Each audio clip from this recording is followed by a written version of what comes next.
ഇത്രയും ദിവസങ്ങളായി ഗതാഗതക്കുരുക്കിന് ഒരു പരിഹാരം കാണാൻ ധനകാര്യമന്ത്രി കൂടിയായിരുന്നല്ലോ ബാലഗോപാൽ. അദ്ദേഹത്തിന് സാധിച്ചിട്ടുണ്ടോ? എതിരാളികൾ നമ്മളെക്കാൾ ശക്തരാണെന്ന ബോധത്തോടു കൂടി വേണം ആരായാലും തെരഞ്ഞെടുപ്പ് പ്രവർത്തനങ്ങളെ നേരിടാൻ. BJP ആയിട്ട് മത്സരിക്കുന്നു. ഒരു കാലത്ത് കോൺഗ്രസിന്റെ പ്രവർത്തകയാണ്.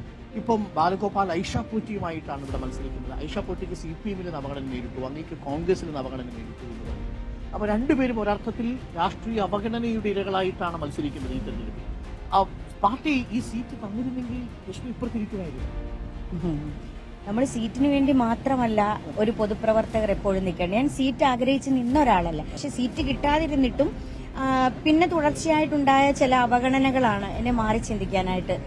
ഇപ്പോൾ കോൺഗ്രസിൽ തന്നെയുള്ള 12 പേരാണ് BJP സ്ഥാനാർത്ഥികളായി ഇക്കുറി തെരഞ്ഞെടുപ്പിന് നേരിടുന്നത്. അതിനെ എങ്ങനെ കാണുന്നു? 12 പേര് കോൺഗ്രസിൽ ഉണ്ടായിരുന്ന BJP സ്ഥാനാർത്ഥി പട്ടിക നോക്കിയാൽ 12 പേര് കോൺഗ്രസുകാരാണ്. അതെ അതെ. അപ്പൊ അവർക്കൊക്കെ ഇതുപോലെ ഓരോരോ അനുഭവങ്ങൾ ഉണ്ടായി കാണും. ഈ കോൺഗ്രസിന്റെ സ്വാഭാവിക ചോയ്സ് ആയിട്ട് BJP എങ്ങനെയാണ് മാറുന്നത്? ഇനിയും കൂടുതൽ നേതാക്കൾ വരാൻ സാധ്യതയുള്ളതായിട്ട് ഇനിയും ധാരാളം, എന്നോടൊപ്പം തന്നെ ധാരാളം പ്രവർത്തകർ BJPയിലേക്ക് വന്നിട്ടുണ്ട്. ഇനിയും വരാനിരിക്കുന്നു. നേതാക്കൾ 2-3 പേര് സംസാരിച്ചിട്ടുണ്ട്. അവരും തിരഞ്ഞെടുപ്പ് കഴിഞ്ഞതിന് ശേഷം അവര് ചർച്ചയുമായി ബന്ധപ്പെട്ട് എന്തെങ്കിലും കാരണവശാൽ അധികാരം കിട്ടിയില്ലെങ്കിൽ മുതിർന്ന നേതാക്കളടക്കം BJPയിലേക്ക് വരാനുള്ള സാധ്യതയുണ്ടെന്നാണ് രശ്മി പറയുന്നത്. ഉറപ്പായും. ഇന്നലെയും മിനിഞ്ഞാന്നും മുതിർന്ന നേതാക്കളടക്കം അധികാരം കിട്ടിയില്ലെങ്കിൽ മുതിർന്ന നേതാക്കളടക്കം BJPയിലേക്ക് വരാനുള്ള സാധ്യതയുണ്ട്. കഴിഞ്ഞ ദിവസങ്ങളിൽ പലരും എന്നോട് സംസാരിച്ചതിന്റെ അടിസ്ഥാനത്തിലാണ് ഞാൻ ഈ മറുപടി പറയുന്നത്. അധികാരം കിട്ടിയാൽ അവർ ഇവിടെ, പക്ഷെ അധികാരം കിട്ടിയില്ലെങ്കിൽ ഇനി പിടിച്ചു നിൽക്കാൻ കഴിയില്ല. BJP ആണ് അവരുടെ സ്വാഭാവിക ചോയ്സ്. കേരളത്തിൽ BJP ഒരു പ്രസൻസ് അറിയിക്കുന്നുണ്ട്.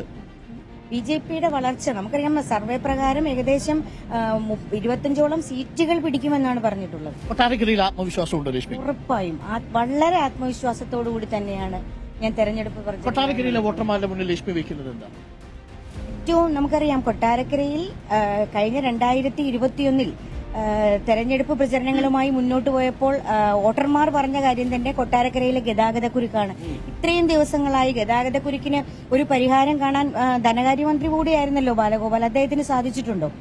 ജനങ്ങൾ ഇപ്പോഴും പറയുന്നത് ട്രാഫിക് ജാം. കൊട്ടാരക്കരയിലെ നമുക്കറിയാം MC റോഡും NH കൂടി സംഗമിക്കുന്ന ഭാഗമാണ് കൊട്ടാരക്കര എന്ന് പറയുന്നത്. എന്നിട്ട് പോലും അവിടുത്തെ ആ ട്രാഫിക് ജാം പരിഹരിക്കാൻ സാധിച്ചില്ല. ഐഷ പോറ്റിയാണ് അപ്പുറത്ത് നിൽക്കുന്നത്, കരുത്തയാണ്. എതിരാളികൾ നമ്മളെക്കാൾ ശക്തരാണെന്ന ബോധത്തോടു കൂടി വേണം ആരായാലും തെരഞ്ഞെടുപ്പ് പ്രവർത്തനങ്ങളെ നേരിടാൻ. നിങ്ങൾ തമ്മിൽ ഒരു പോസിറ്റീവായിട്ടുള്ള കാര്യം വ്യക്തിയധിക്ഷേപവും ഇല്ല എന്നുള്ളതാണ് അല്ലേ? ബഹുമാനത്തോടു കൂടി തന്നെയാണ്. അതെ, നമ്മൾ എല്ലാവരെയും give respect and take respect. That is my policy.